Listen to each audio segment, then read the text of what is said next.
Edward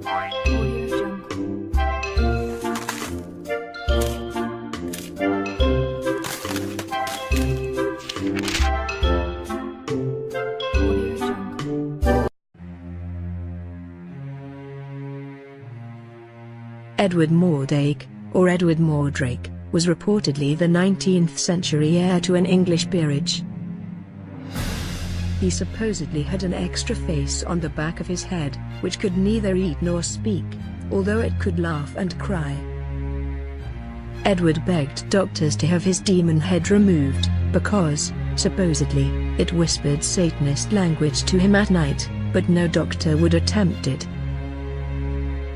He committed suicide in his 23rd year. Edward's case was weird, bizarre and yet interesting. It was revered as one of the worst cases of deformity not because he has two heads, but two faces on the opposite side of one head. He was said to have been heir to one of the noblest peerages in England. He never claimed the title, however, and committed suicide in his 23rd year. He was said to have lived in complete seclusion, refusing the visits even of the members of his own family. How could you? His case was bizarre beyond belief and thought the best way to live his life was stay away from the public from him.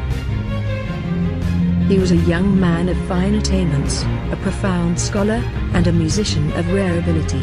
His figure was remarkable for its grace, and his face, that is to say, his natural face, was that of an Antinous. But upon the back of his head was another face, that of a beautiful girl, lovely as a dream, hideous as a devil.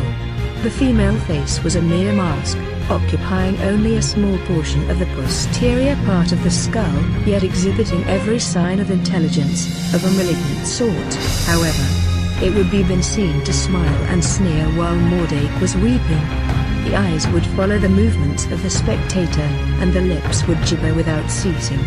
No voice was audible, but Mordrake averred that he was kept from his rest at night by the hateful whispers of his devil twin, as he called it, which never sleeps, but talks to me forever of such things as they only speak of in hell. No imagination can conceive the dreadful temptations it sets before me. For some unforgiven wickedness of my forefathers I am knit to this fiend, for a fiend it surely is. I beg and beseech you to crush it out of human semblance, even if I die for it. Such were the words of the hapless Mordrake to Manvers and Treadwell, his physicians.